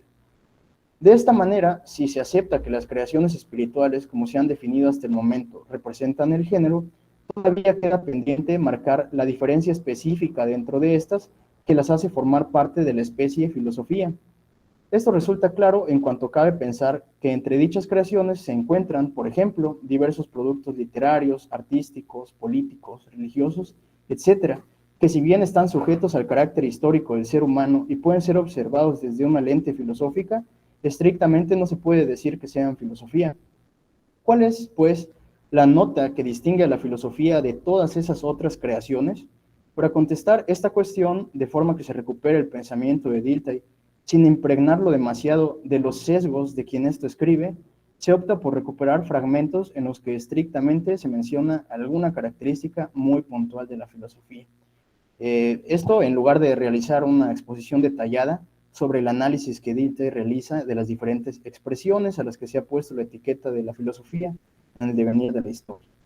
De esta manera, y con la esperanza de que dicha medida resulte provechosa, se tienen los siguientes rasgos de naturaleza formal de lo que Dilthey ha considerado que son dignos representantes de sistemas filosóficos. Y acá hice una breve lista de estos rasgos característicos. Uno, dice que están fundados sobre la vida, la experiencia y las ciencias empíricas. Dos, abarcan el círculo total de la experiencia empírica. Tres, con ambos aspectos anteriores intentan resolver sus problemas. Cuatro, lo que ya habían mencionado también, de hecho varios de esos puntos mis compañeros ya habían mencionado con bastante claridad. Sería una reiteración, que exhiben un carácter de universalidad, de modo que, y acá inciso A, presenta una tendencia a relacionar lo aislado, inciso B, tienden a establecer conexiones, inciso C, frecuentemente se extienden sin considerar los límites de las ciencias particulares. 5, exigen un saber de validez universal, y 6, aspiran a retroceder en el razonamiento hasta el último punto de la fundamentación de la filosofía.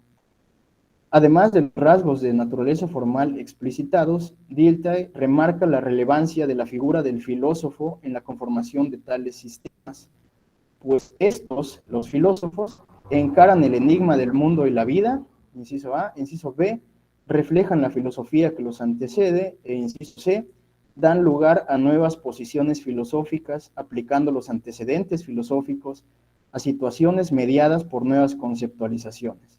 Así pues, hay dos candidatos interesantes para marcar la diferencia específica respecto de los demás miembros del género creación espiritual, y estos candidatos son poseer ese cúmulo de rasgos formales que ya están por ahí enumerados, y segundo, surgir como respuesta ante el enigma de la vida y del mundo. Así pues, de acuerdo con esta tentativa, la definición podría intentarse más o menos como sigue. Filosofía sería una creación espiritual de naturaleza formal, surgida como respuesta ante el enigma de la vida y del mundo.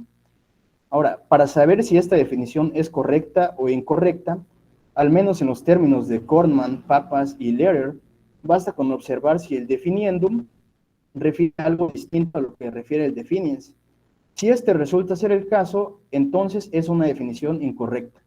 Es decir que, y ahora siguiendo un pensamiento análogo de Cohen y Nagel, si el definiens, es decir, creación espiritual de naturaleza formal surgida como respuesta ante el enigma de la vida y del mundo, es predicable de todo lo que sea filosofía, y todo aquello a lo que se lo puede aplicar es filosofía, entonces es una definición correcta.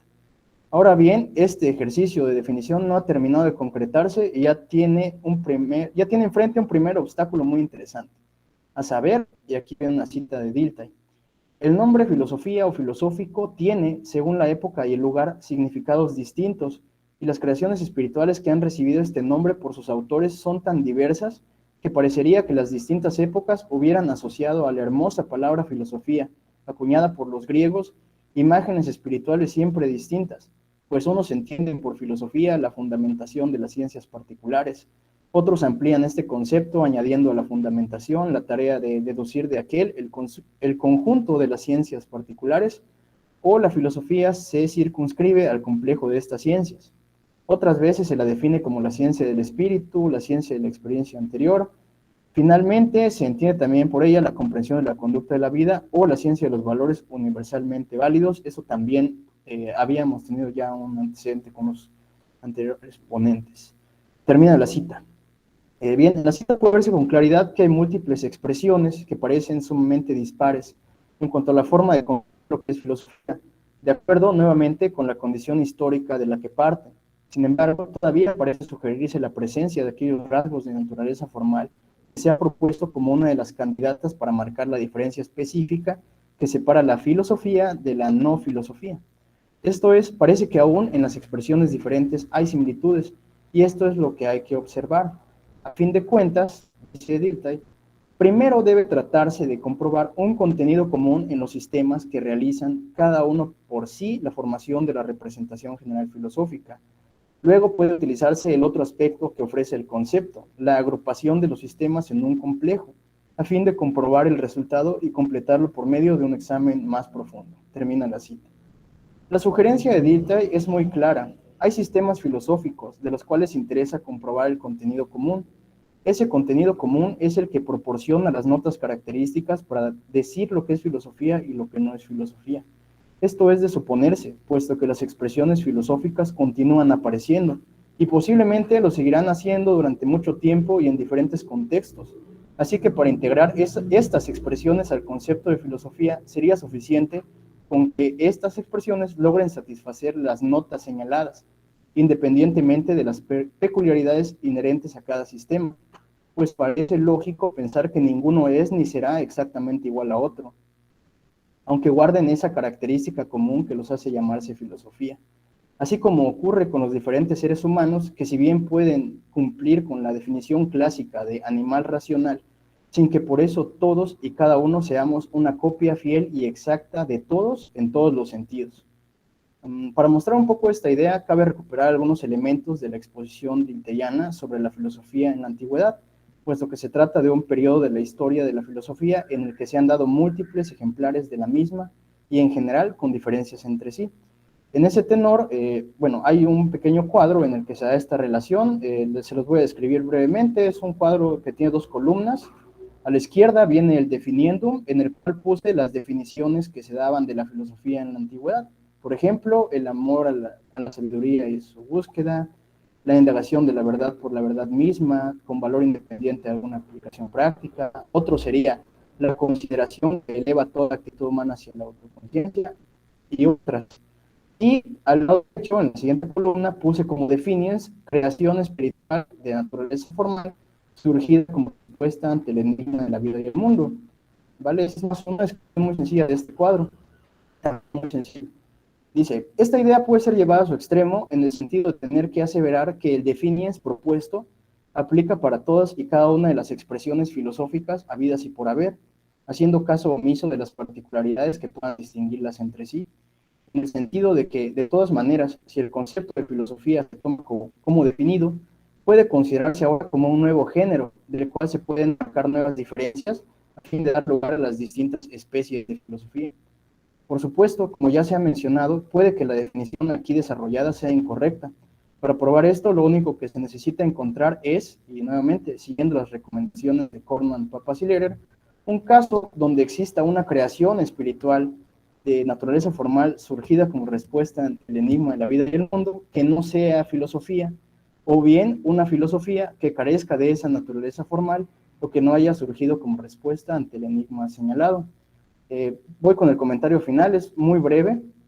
Dice, hasta este momento se ha proporcionado un brevísimo acercamiento al pensamiento de Dilthey en torno a la esencia de la filosofía. En ese tenor se han recuperado unos cuantos fragmentos de su texto que resultan coherentes con la intención de proporcionar algunos rudimentos para la definición de un concepto, a la vez que se han aprovechado estos rudimentos para acercarse de una manera lo más ordenada posible al pensamiento de dicho autor. Así pues, además, en el transcurso de la exposición se han encontrado algunos elementos para intentar dar respuesta a las preguntas básicas y exploratorias. ¿Qué es una creación espiritual y bajo qué criterio se aplica el término filosofía a una creación espiritual? En primer lugar, se puede contestar que las creaciones espirituales pueden ser definidas en términos de productos relativos a la condición histórica del ser humano. Y de acuerdo con la versión inglesa del texto, hay en estas una connotación hacia lo mental o intelectual. Estas pueden ser de diferentes tipos. Cabe pensar en creaciones espirituales más relacionadas con un carácter artístico. Incluso puede pensarse en algún movimiento contemporáneo, como el surrealismo de Breton, que si bien tiene un talante intelectual y puede considerarse incluso que surge como una respuesta ante la situación que vive el ser humano, no necesariamente presenta aquellos rasgos formales tan solicitados. Piénsese, por ejemplo, en el concepto de automatismo surgido dentro de ese movimiento artístico. En segundo lugar, y para finalizar, los criterios que más destacan son justamente poseer un carácter formal, junto a todas las particularidades que lo caracterizan, y el ser una respuesta ante una determinada situación enigmática. Ahora bien, una observación importante que hay que hacer al respecto es que Dilthey considera que la esencia de la filosofía, y recuérdese que la esencia es justamente esa serie de notas características que necesariamente ha de presentar un individuo, tiene un carácter dinámico, entre comillas, necesario, dada la variedad de expresiones filosóficas existentes, pero entre paréntesis. Aunque en el fondo hay aspectos invariables, y termino con una cita de Dilthey. En la esencia de la filosofía se mostró una movilidad extraordinaria, un planteamiento de problemas siempre nuevos, su adaptación a estados de cultura. Considera como valiosos problemas que luego desecha. En un estado del conocimiento, los problemas se le aparecían como solucionables, y más tarde los abandona por insolubles. Pero siempre veíamos en ella la misma tendencia hacia la universalidad, a la fundamentación, la misma dirección del espíritu a obrar sobre la totalidad del mundo dado, y siempre lucha en ella el rasgo metafísico de penetrar en el núcleo de este todo con la exigencia positiva de la validez universal de su saber. Y esta sería mi participación. Muchas gracias por su atención y por su paciencia. Muchas gracias, Aldo. Pues bueno, lamento mucho decirles, comentarles que se nos acabó el tiempo. Los que tengan notas y preguntas, yo creo que el día de mañana ponemos puntos suspensivos ahorita, lo dejamos para mañana. Mañana yo creo que vamos a tener suficiente tiempo. Yo creo que ya hay elementos para empezar a dialogar y a discutir. Y nada más quiero terminar compartiéndoles este cuadro de Goya, simbolizando con ello de que nosotros, cual cuadro de Goya, hemos sido devorados por Saturno, por Cronos, por el tiempo. Y nos quedan 3 minutos para poder respetar la presentación de Darek McNabb, que va a estar en 6 minutos. De verdad lo lamento. Y pues bueno, queda el tiempo suficiente para establecer la comunicación con Darek McNabb y escuchar su conferencia que viene ya enseguida. Si no me equivoco, ¿es así, doctor Luis Ernesto? Sí, así es. Estamos nada más esperando que él se pueda conectar.